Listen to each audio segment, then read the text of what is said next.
All right, there we go. And we are live. We have Ryan in his car post lift.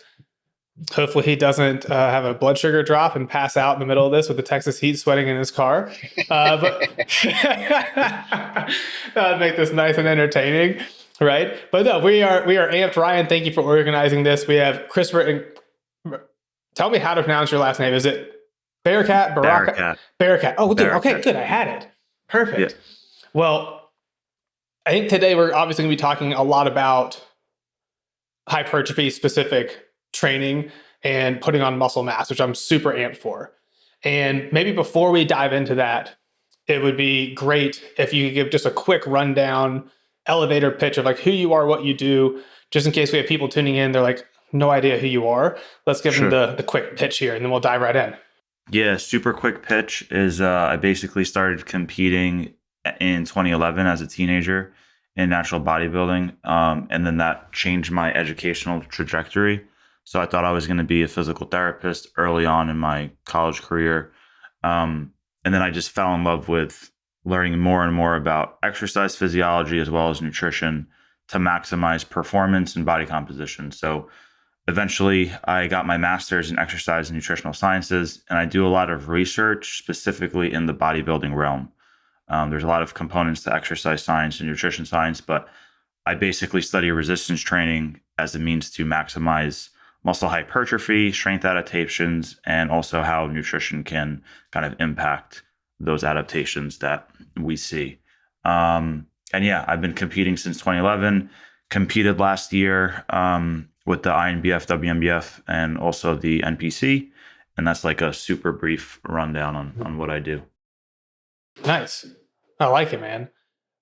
Ryan, do you want to kick things off here with whatever first question you have for Chris? Yeah. So, and just like a little bit of background with the connection here, like Chris is somebody that I met at my last show in 2018. And I really appreciated the way that he handled his clients in the back. And we had like very quick interactions. And since then, heard him on multiple podcasts, read plenty of his papers, kind of from afar, watched a little bit of his contest season last year where he looked phenomenal. And I was like, if I'm going to work with somebody, this is going to be the guy, because this would be the first time I've ever worked with somebody through a contest season. And being the control freak that I am, that's a really big deal for me. So it's been really cool for me to have a coach really for the first time, and to see how he programs and how we go through nutrition, how we go through prep. It's been really enlightening and useful for me. So I want to get him on and just talk primarily about mesocycle structure. And the thing that I like about Chris is that he engages with the research, he contributes to the research, but he's also not afraid to let his meathead roots come out as well, and experiment a little bit, and say, hey, I don't know that this is really necessarily backed by the literature right now, but here's something that I've noticed with my experience and with working with clients, and based off of some of the mechanisms, this might be what's going on. But I really appreciate his humility and his willingness to kind of reach outside the box a little bit and not get too boxed into his educational background. So where I want to go with it today, kind of to start, was this idea of high frequency versus lower frequency. And just to define this, we're going to be talking again in meathead terms. So when we talk about frequency and volume, we're talking about per muscle group. And of course, we're not going to isolate every single muscle with every, like, we're doing compound exercises. We're going to be getting synergist muscles working at the same time. So we're not going to go like that crazy with the minutia there. But just generally, we're talking how many times a week are you training a certain muscle group directly?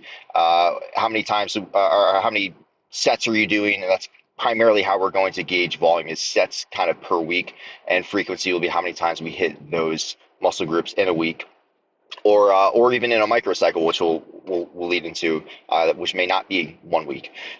So where I want to kick it off is just what is your thought process, maybe pros and cons versus a high frequency program more than twice a week, we'll call it, and a low frequency program less than twice a week, for just general Sure. broad terms.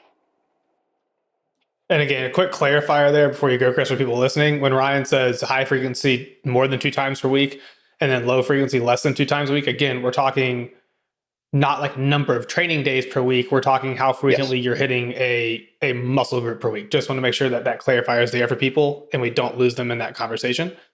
Please proceed. Yes. Cool.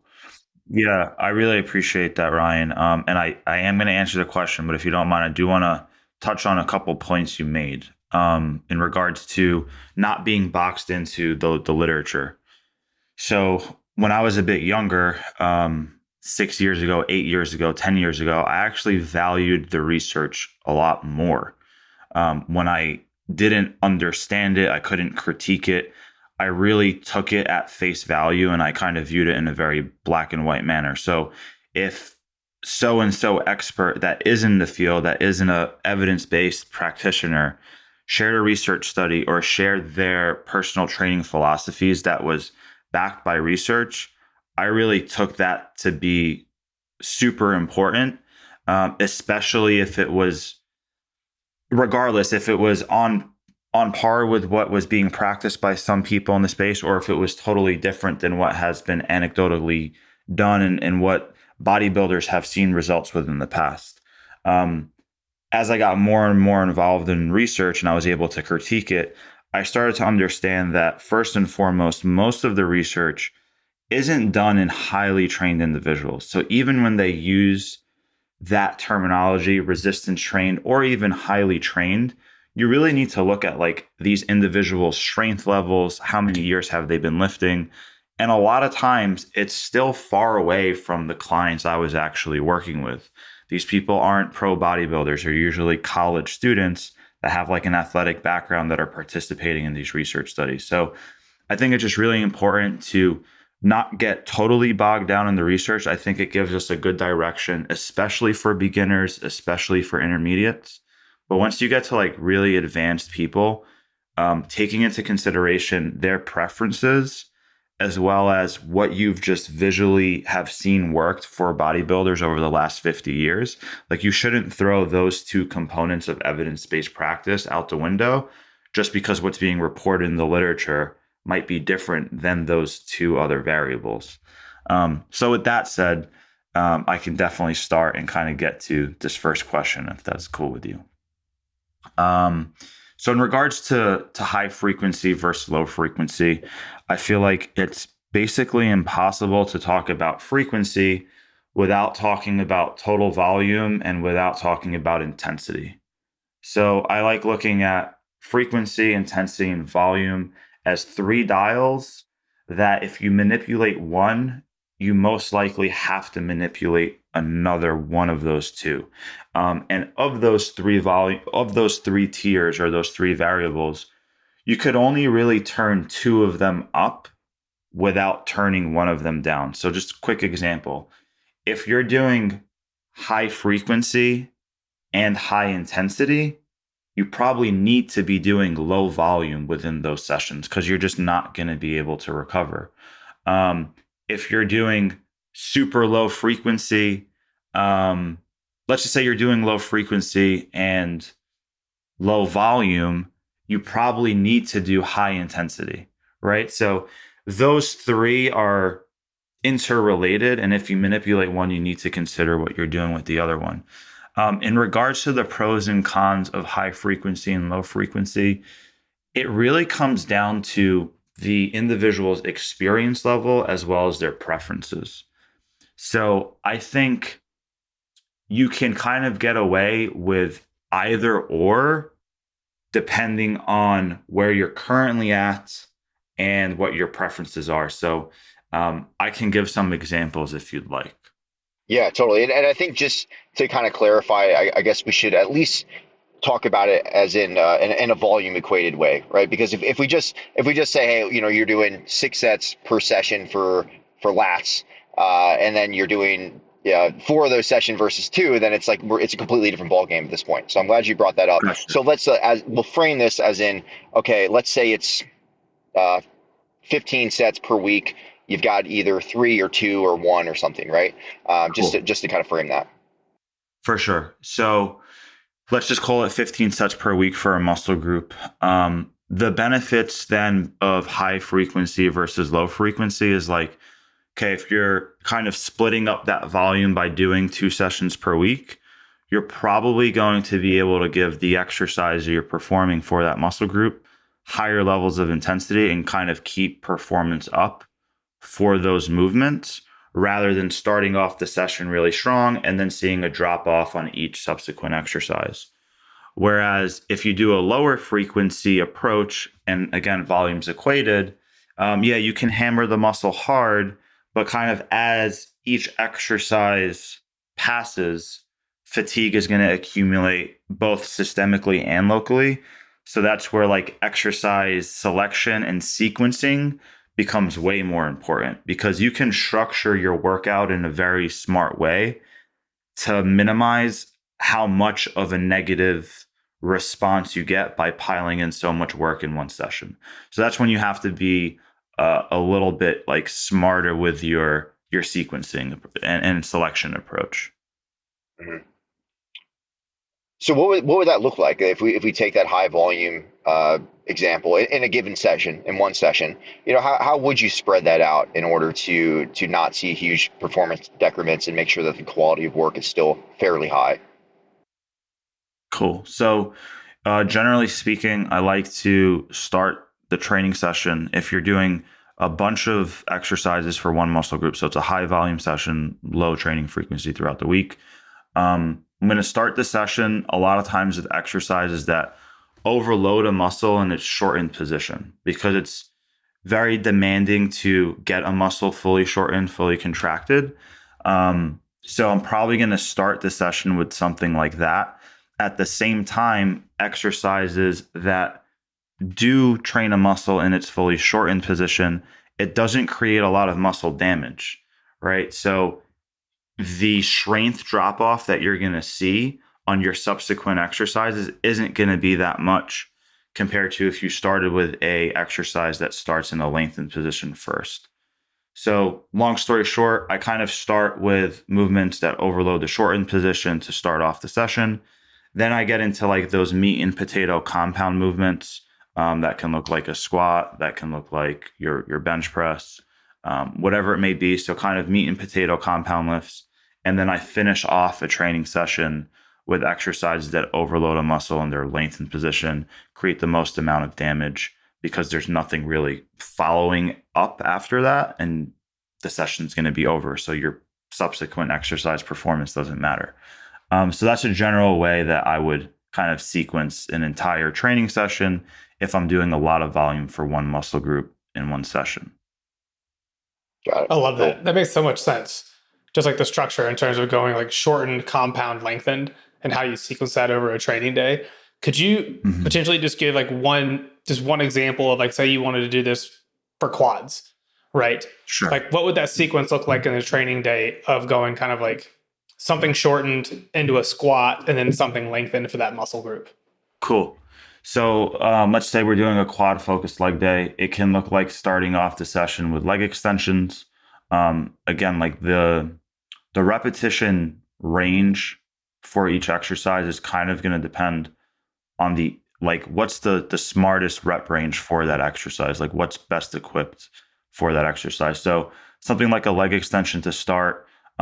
Ideally, I would do something like a reverse band hack squat for my second movement.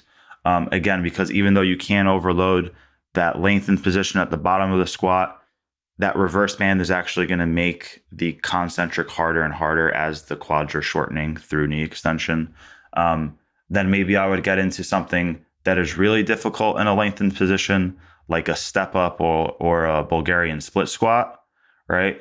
And that would be like the three main like quad movements for the day, where you kind of have shortened, mid-range, meat and potato compound, and then something that yeah, you have less stability, but you're also providing a lot of stimulus and tension in that stretch position. I can give a quick example too for like pecs if you want. Yeah, let's do it. Sure. Who doesn't love pecs? Yeah.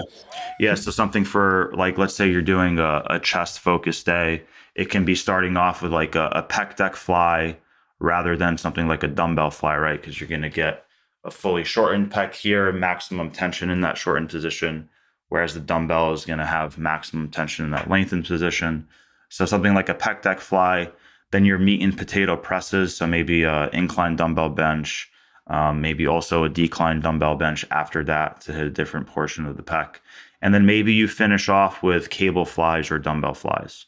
So that's just kind of just general sequencing in order for hypertrophy, not for necessarily like maximizing strength on specific lifts, especially if you want to be like a hybrid athlete where you're like kind of power building. It's not going to be the best way to bring up your squat, bench, and dead, but I do think it's going to be the best way to approach just overall muscular development in all different regions of each muscle group. Yeah, yeah, it's cool. But what I like about that approach, because initially when I would hear about those types of approaches, I would think that those subsequent exercises are going to take a really big hit. But I think when you organize it that way, it's actually less of a drop off than if you were to do it the other way around. Um, and I think probably part of that has to do with just central and kind of systemic factors as well. That if because it's like everyone knows you start your workout with a squat, right? Like that's of course that's what you do, right? And that's because that's the general organization. And if you're coming from a strength conditioning background, there's going to be some type of prep work and then power work, and then there's going to be your big compound lift, and then you might do accessories afterwards. And there may be some merit to that, like you said, if you're coming at it more from a strength background and a sports performance background, that probably makes the most sense. But if you're looking at things from a hypertrophy perspective and a longevity perspective, especially in that sport, I think it does make a lot of sense. And like I said, you tend to not see as much drop off really. That you do tend to keep the quality fairly high there, which was Yeah. interesting to me. Like any time that I've structured anything like that, I've always been surprised, that I'm like, I'm actually really not taking a huge hit here. The quality seems pretty high, and I think I think it's nice from a just a psychological perspective too. It's like as you're doing those leg extensions, you're kind of getting yourself ready to squat. Like things are starting to kick on. You're starting to get warm. That's probably healthy from a soft tissue standpoint as well. Yeah. And now you're geared up and ready to go. So that's been a cool change for me. Um, and yeah, so I think there is, I think there's a lot of stuff. I mean, both you and James know that I don't spend a whole lot of time on the internet, but you do hear a lot of stuff about like the short and lengthen kind of conversation. And I think sometimes it is a bit of minutia, but it actually can Yeah. be really useful when you just have a general understanding of it for this type of stuff at a high enough level. At a certain level, Yeah. if you're just getting into it, it's probably not something you need to spend your entire weekend trying to figure out. and Absolutely. and but I think it's also easy enough at the same time, and those examples were really really useful. I hope that people that gets them to start thinking about that stuff a little bit, and it For makes it sure. fairly easy.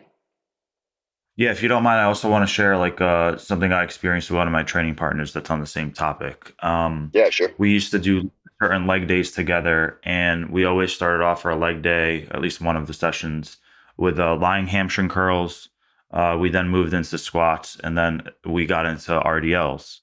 And my buddy wanted to bring up his hinging movement, so he started programming RDLs first, which obviously is overloading the hamstrings in a lengthened position.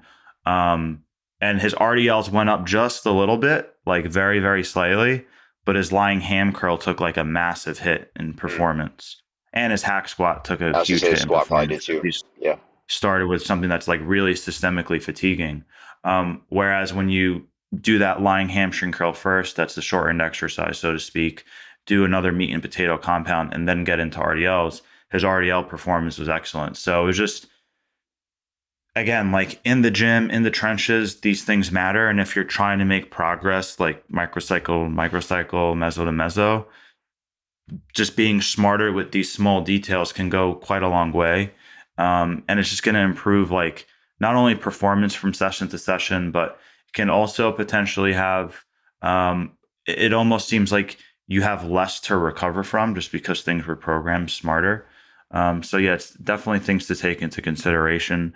Another thing I've seen in the sport or in the community, I think people that are really focused on hypertrophy. I see a lot of people start a pull day for back focused development with deadlifts.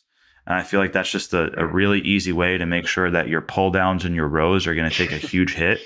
And Yep, I yep. feel like those pull downs or rows are more important for your back development than the deadlift.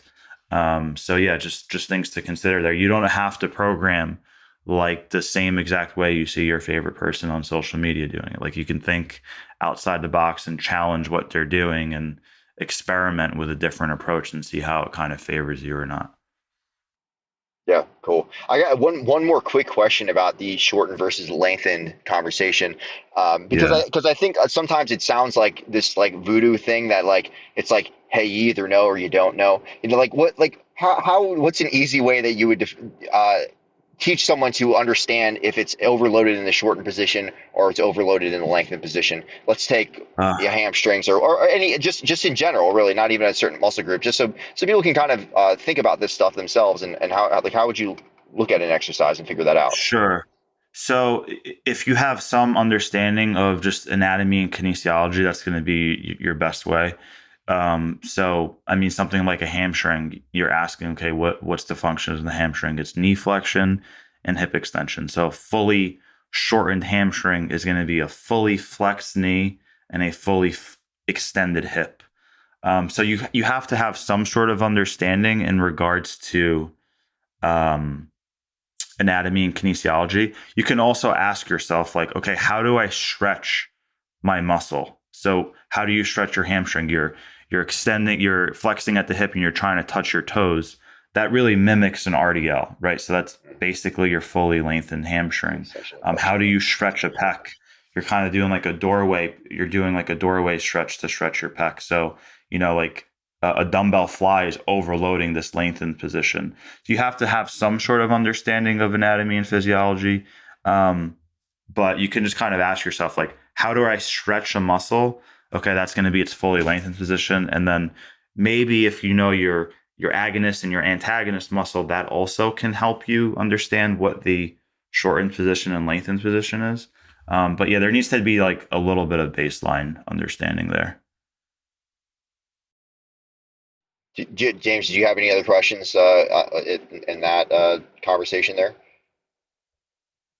No, I really liked that conversation. I thought that was really good. I thought that Yeah, was, yeah, I think that's very useful. you know, like really well said and organized.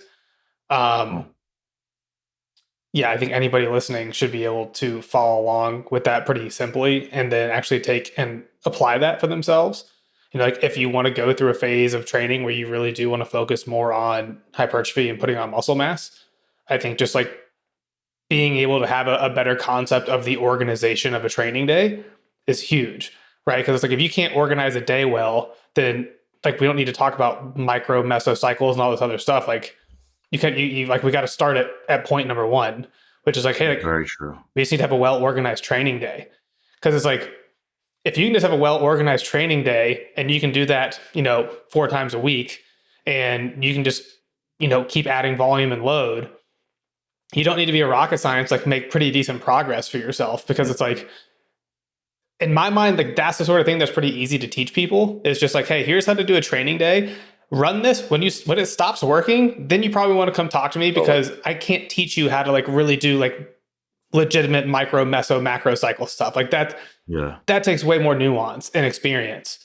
But just like having a good training day and then just like running that thing and getting every single bit out of it that you can. It's like, hey, you keep putting weight on the bar, numbers are still going up. Sweet. Keep going. Right. for sure. And so no, I thought that was very good. Cool. Excellent. Yeah, so I'd like to go into just for fun, because this is stuff we know we're not going to know the answer to this, but I'd love to hear your thoughts. This is like the kind of stuff that keeps me up at night and gets me super excited. It doesn't really get my girlfriend super excited, but it keeps me engaged and really pumped about learning and everything. And I love the mechanisms, even though we don't really understand it just yet. It's a fun conversation to have.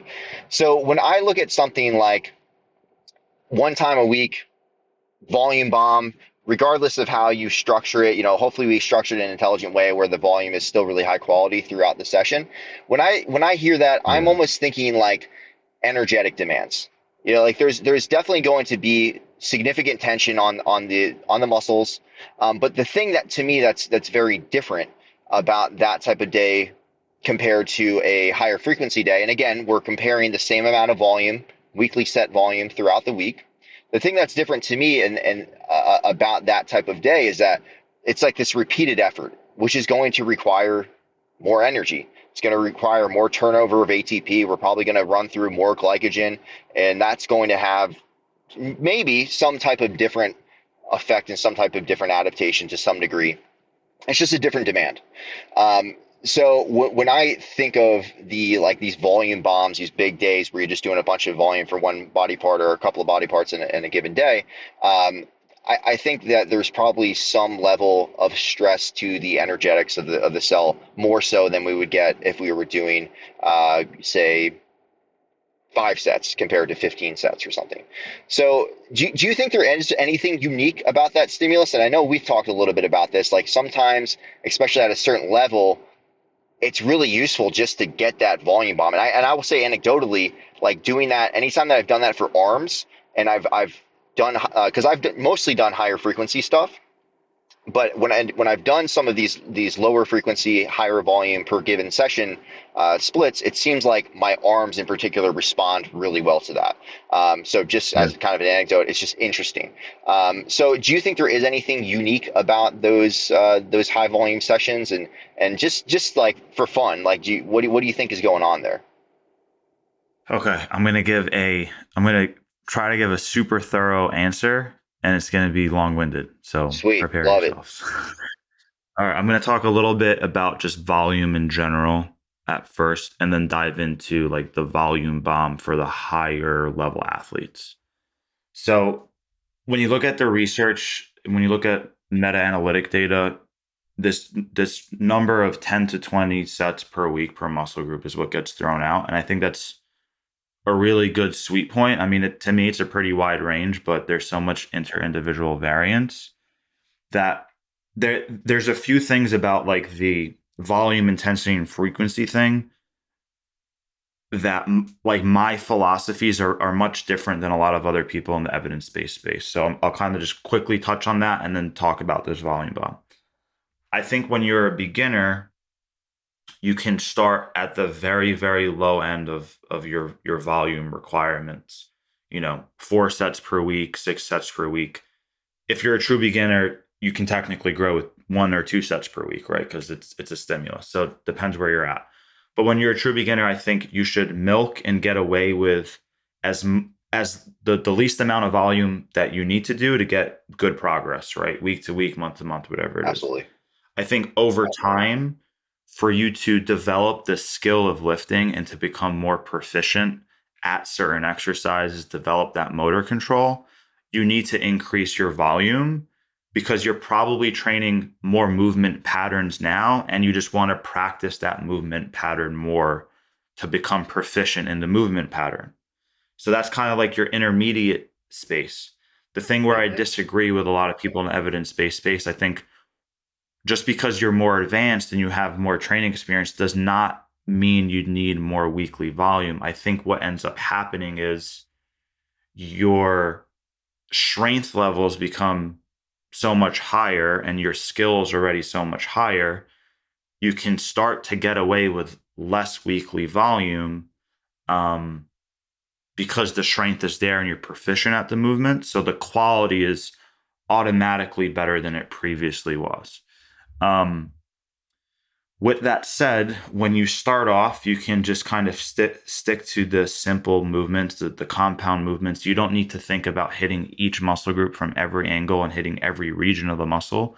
You're going to get pretty good growth throughout the entirety of the muscle. Um, and then as you get more advanced, especially as you become a high level bodybuilder, I think that's when you really want to like try to maximize regional hypertrophy, and you're trying to think about this more on a cellular level where people have this misunderstanding.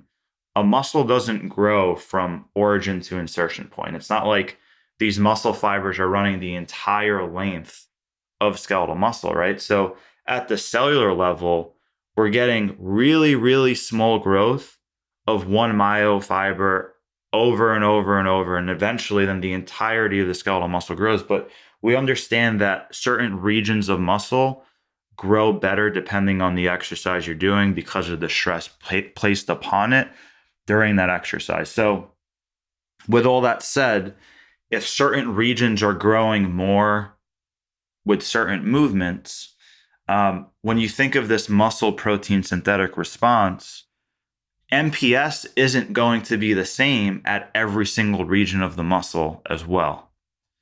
So, and people don't realize that because the way that things are reported in the literature, the way that we can actually measure these things is kind of misunderstood, right? Like we measure muscle growth through ultrasound, looking at muscle thickness. Sometimes we look at cross-sectional area with an MRI. When we look at muscle protein synthesis, like these cellular mechanisms, we're taking a muscle biopsy of a super small region, like of one very specific region. So we don't know what else is going on at another region because, this portion of my pec isn't going to necessarily have the same MPS response as this portion of my pec, so on and so forth. So with all that said, I think as you become more advanced, these like volume bomb sessions almost become a necessity because you're trying to maximize muscle protein synthesis now in every single region. So you need to perform exercises that train each function of the muscle, right? So like if you're training hamstrings, you can't just do a hip hinge. You can't just do your RDL or your 45 degree hip extension. You need to do your hamstring curls as well. You need to train knee flexion. If you want to maximize your pecs, like you can't just do like horizontal adduction exercises, so like a pec deck fly and a flat bench. Like if you really want to grow this clavicular head to the maximum, you need something that has this flexion and adduction kind of movement in there. So I think as you become more advanced, that's why you require a certain level of variation. You require a higher level of variation. And that's why those volume bombs are effective. Like if you just did one exercise for that muscle group in a session, you're only going to maximize growth in one particular area of the muscle. And as a bodybuilder, that's not your goal. Your goal is to maximize growth in the entirety of the muscle. So that's kind of like my long-winded response, if that makes sense, at least to kick it off. Totally. Yeah. So I guess the follow-up question would be, well, why wouldn't you just spread out? Why wouldn't you have a clavicular pec day and a sternal pec day and a abdominal pec fiber day? Like, what would be the reason for doing them all in one day? Yeah, I mean, you can kind of try to get away with it and see how it goes, but I feel like, let's just say you did incline dumbbell press one day, right? Your front delt's going to get hit a bit. Your clavicular head's going to get smashed. Your sternal head is still going to be activated a bit. And your triceps are going to get some sort of stimulus. And then if the very next day you say, okay, I did incline, so today I'm going to do flat. Again, the anterior delt had already had some sort of stimulus yesterday. Triceps had some sort of stimulus yesterday.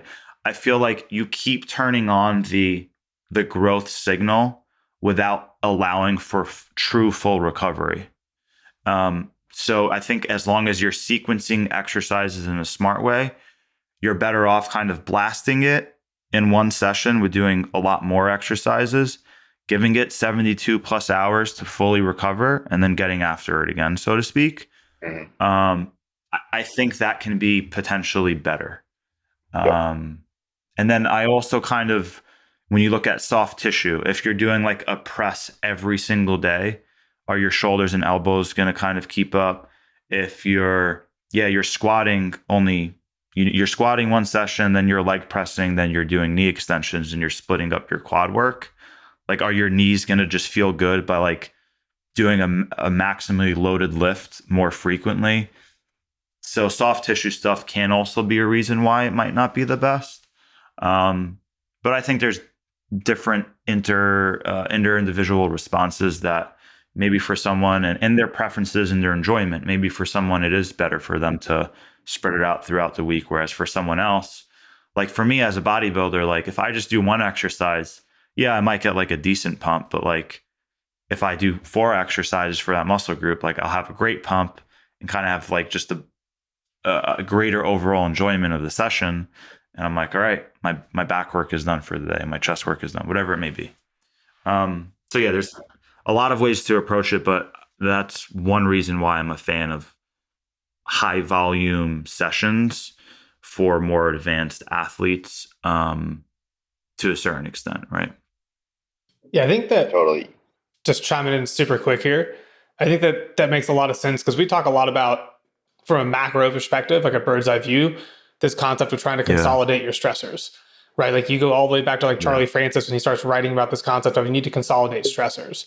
And like that is one of those heuristics and I think the strength training space that is just so remarkably applicable at so many different levels and you can like carry it and apply it in so many situations. Like this is another one of those situations where it's like consolidating those stressors as opposed to spreading them out over time, right?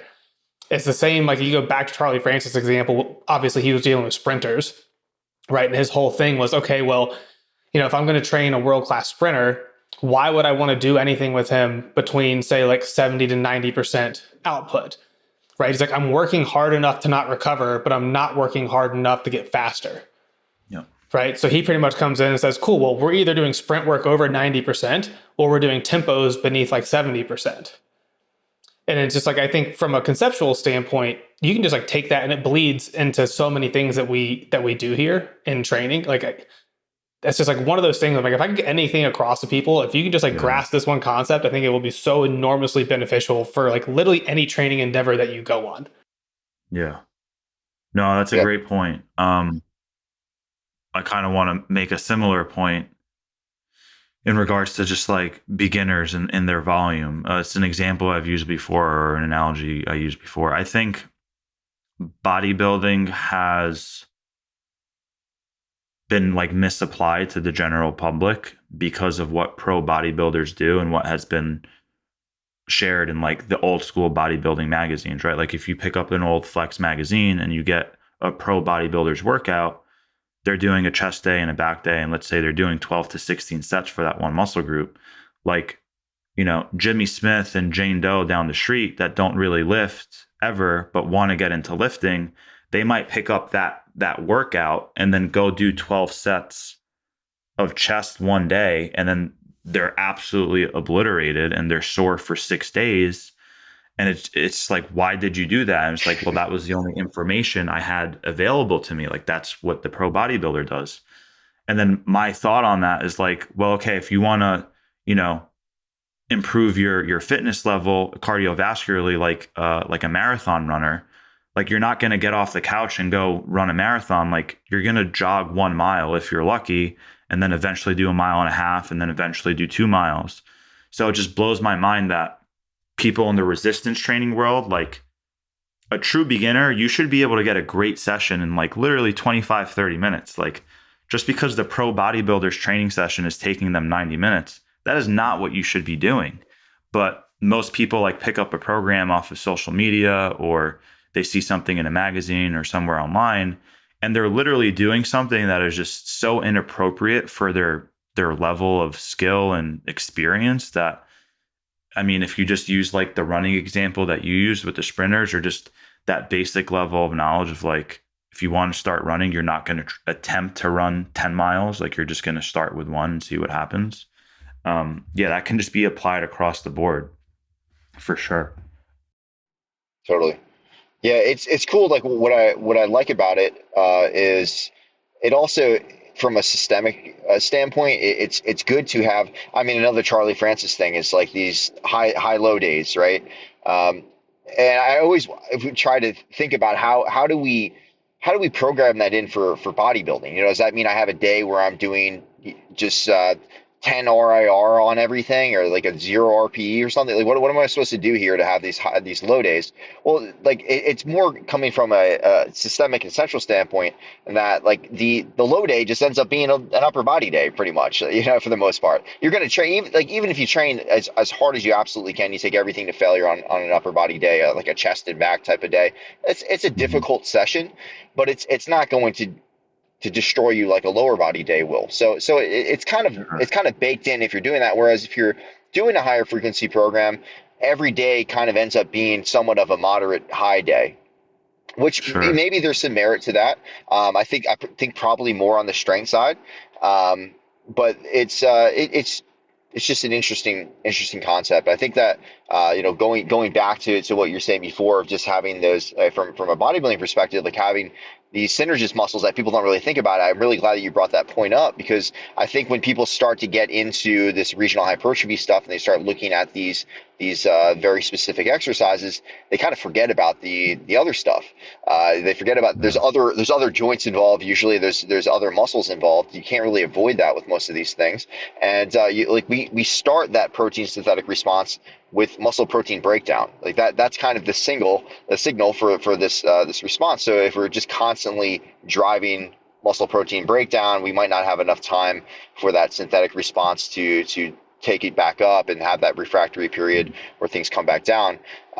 So I think that that's a pretty cool just way of thinking about it and way of organizing. And I mean, shit, it's fun. It's fun. Like we all started with Flex Magazine. We all started by doing the body part splits, and it's kind of cool to get back to your roots sometimes.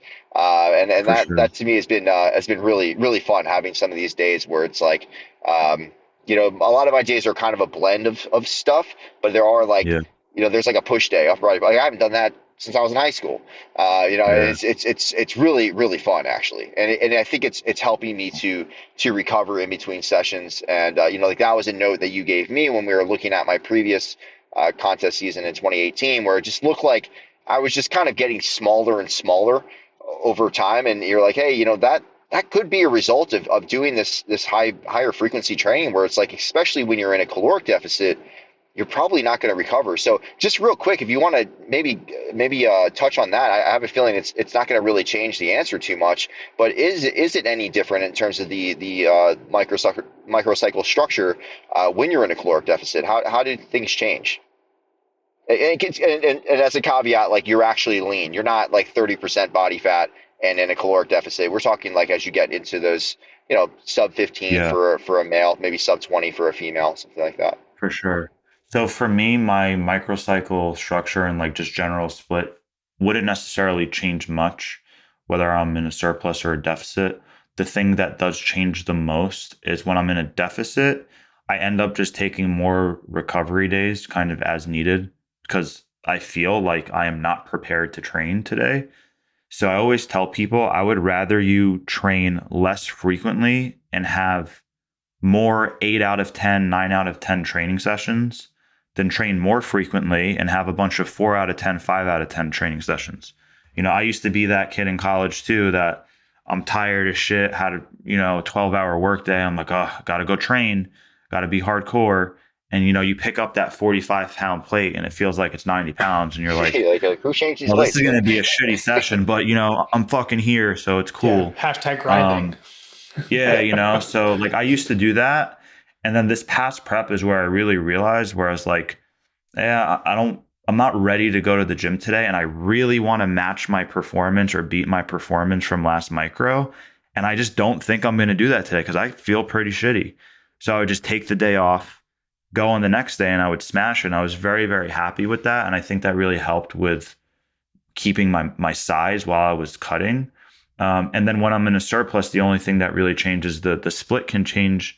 The split can stay the same. And the thing that changes, like I can tolerate a bit more volume and I can definitely tolerate more advanced intensity techniques. So like I can throw in like a drop set or a little bit of interset stretching or I can handle those intensity techniques a lot more when I'm in the surplus compared to when I'm in a deficit. And more importantly, when at this stage you've been lifting for 10 years, when I am in the deficit, I'm not really focused on like building muscle. I'm more so focused on maintaining. So I'm not going to do something that kind of digs a deeper ditch, even if it creates a larger signal, because I don't have the resources to actually recover from that signal anyway. So you got to be smarter while you're dieting. Again, I keep in some intensity techniques in the beginning of prep when food is still high and body fat is still at a decent level, but towards the tail end, I really don't utilize a lot of intensity techniques at all. And my within session volume can go down, and then I just start resting a bit more. So like if If I feel like shit, I just take the day off. So yeah, I don't know if that answers the question, but Oh, absolutely. those Yeah. are And as some. a follow up, like what did at what point in their last season was that like in terms of body? Because I know you did a pretty good job keeping. I mean, you did a great job keeping data throughout the whole thing. Do you have a like a body fat percentage and a weeks out that you started to drop off some of those intensity techniques and start to add in some of those recovery days? Yeah, so I actually I pushed really hard going into show number one because I was behind. So when I was like 6 weeks out, I felt like I was looking like I was 9, 10 weeks out. So I went really hard into show one, and show one was not my best look by any means. And then after show one, I was able to increase my food. I loved what I did. So on my training days, I increased my food to theoretical maintenance. And then on my non training days, I just stayed in a super aggressive deficit.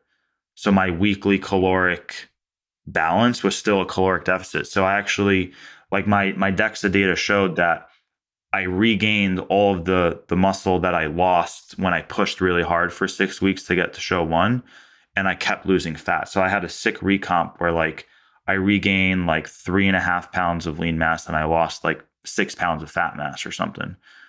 So I got way better as the season went on, even though I brought up my total calories, my performance in the gym, actually started improving on some lifts rather than just maintaining. And I just felt good. Like I felt really healthy. That's another thing that's interesting. A lot of people think that body fat levels are like the primary thing that dictate testosterone levels and hormonal health. A lot of it actually has to do with acute energy intake. So if I crash diet right now while I'm, in my off season and at like 11, 12% body fat, if I draw labs today and I draw labs in 10 days after being in a really, really low calorie deficit, my test levels are going to drop just from being in an acute hypocaloric state. But if I increase my food, my test levels will kind of come back. The reason I went there is because I actually felt worse going into show one. And then as I got leaner, but my food came up, I felt better and better. And unfortunately, I don't have labs there, but based off of anecdote, libido, and just overall feeling, I think that my hormonal health was actually better for show two and show three than it was for show one. So yeah, that's just a little side tangent. That's Did super cool. I forgot even what you asked, to be honest with you, but I'm sorry that I just think came I up. asked about if it changes, if the microstructure changes in a caloric deficit. But yeah, and that all Oh of those yeah, things were super relevant to that. Like that's yeah, that data cool. is Yeah, really and then really you cool. asked, yeah, you asked if at what point in prep did Yeah, that that's right. kind That's right. of occur? Yep.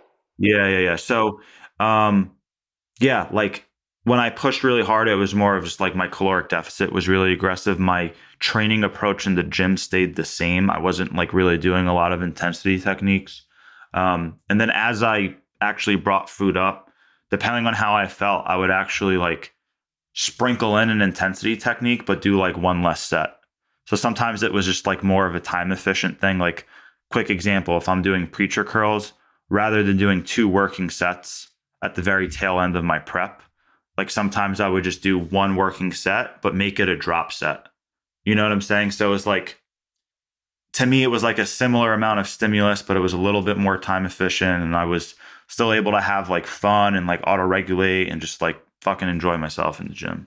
Totally. Which is really important, I Yeah. think, especially towards Yeah, the end phases there. Yeah. I mean that's for sure. yeah, super cool. Yeah, guys, I was gonna say, let's see, I was gonna say we're like 49 minutes here. And so maybe one more question, like one more topic. And the one that you had over here in the outline that we haven't hit yet, that I thought would be good to wrap up on, it would be the proximity to failure. Yep. Because again, I think that's one of the places where there's an enormous gap for people is understanding where they need to get to from like an effort standpoint in order to convince their body that it should put muscle on, right? Because it's like evolutionarily, from like a physiological standpoint, we don't really want to carry excess muscle mass. So you got to like send a pretty large, loud signal to force the body to carry this really big, expensive extra tissue around, right? So when I think like big rocks, I think that would be another really cool one for us to touch on here with regards to, proximity to failure for like muscle gain or even just like maintenance of tissue. For sure. Yeah. So I'll dive into it. In regards to proximity to failure, again, when you look at the three variables, volume, intensity, and frequency, the lower your intensity or the further away from failure you're training, the more volume you likely need. But it also kind of makes your overall work just less efficient, in my opinion. So I don't think it's better by any means, but it's just something that you need to know. Like if you're training at lower intensities, you need more volume. And then the same is true, just vice versa. It's opposite, right? So the higher intensities you're training at, the closer to failure or to failure you're actually training, the less volume you should be doing and the less volume you can actually tolerate. Because if you do high volume and high intensity, you're just digging a really deep ditch that you can't recover from, especially as a natural.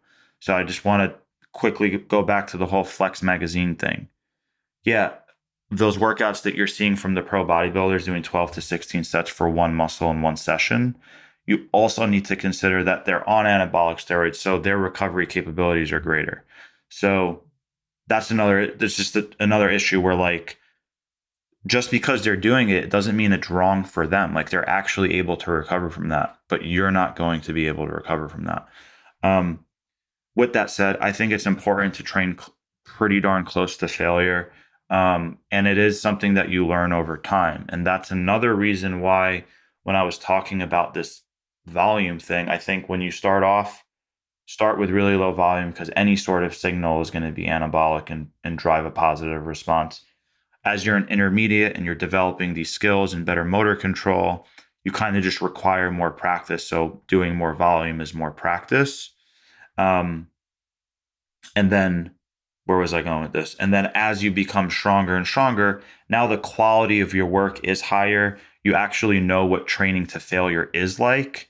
So that's another reason why you can actually taper back your volume because you can just go there in fewer sets, get a really good signal with fewer sets, and then ensure you're not doing enough total, like you're not doing so much total work that you can't recover from. So yeah, in regards to training close to failure, I mean, I think all of your work, if you're trying to maximize muscle hypertrophy, needs to be at a minimum of a rate of perceived exertion of a 7. But I like most of my working sets to be at a 9-ish.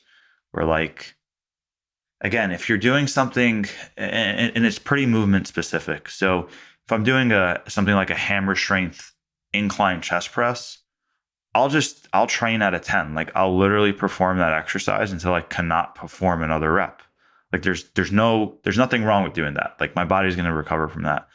If I have a barbell on my back and I'm squatting, the risk of injury goes higher and higher as you're approaching failure. So I'm probably not going to take that to a 10. Like the risk reward ratio is just not there. So it becomes like super specific to each movement. And you kind of just need to be smart about when you're taking things to a 8 or a 9 or a 10 and when you're kind of hanging out at a 7. And all I'll say is like the exercises with higher risk of injury, you should probably stay on the slightly lower end of the intensity or that RPE scale. And then if you're doing like machine-based work where it's basically impossible to get injured unless your form breaks down and you start cheating, take that to actual failure. So I think if you train to true concentric muscle failure, where like just that target muscle can no longer contract and you're stable, you're fine. If you're training to failure where you're like using momentum and you're cheating, you're just increasing your injury risk. You're creating more systemic fatigue and actually less local fatigue on the target tissue anyway. So you're not training like a good bodybuilder in the first place. So that gets like kind of mixed up in what failure actually is and defining failure and one person's failure versus another person's failure. So I hope that at least provides some insight. Yeah, no, I thought that hit the nail on the head. Yeah, Yeah. absolutely. I've trained with a few clients before, and like they were taking everything to their rate of perceived exertion of a 10, but it was a very like systemic, like um they were training with like a lot of rage and aggression, which can be great, but their form was shit. So like they were failing more so to like almost like cardiovascular reasons, but their form was just all over the place. Like it wasn't like their target tissue was failing. Yep. It was just like they can no longer just like move the weight from point A to point B. And they did exert themselves to a maximal level, but that's not like required for hypertrophy training. You need to make sure that that muscle has nothing left in it, but it's like two very different things. So that's when you kind of need to know like your skill level, your level of advancement, what the client like. You need to kind of get video feedback if you're an online coach to see what your client's training looks like. If you have no idea, like if they actually know what failure is and like what their form breakdown is, I mean, it's hard to understand what they're doing if you don't know what they're doing. Totally. Yeah, that's such an Agreed. important distinction because it's not just about effort, it's about targeted effort. And it's and like you talked about before with it's like we need to stimulate muscle protein synthesis in these specific fibers. Like it needs to happen there. It's not happening in your cardiovascular system or your fucking forehead, like for just going and like I'm Sure. super guilty of this because I am the rage monster lifter, so I know all about that. So yeah, I mean it is a really important distinction. Like you were trying to fatigue the local tissue, not just fatigue ourselves. Like it's Yeah. that's big deal. Nice, guys. Yeah, That love was it. fantastic. That was phenomenal. That was a Yeah, really good that was conversation. really solid. Cool. Thank you guys for having me on, man. It was a pleasure connecting, James. Yeah, thanks so much, Right. man. Yeah, Ryan, Before thanks for setting it up. Yeah, dude, before Yeah. you bounce, I was just gonna say, if you would like to be found, where can people go to kind of like connect with what you're doing?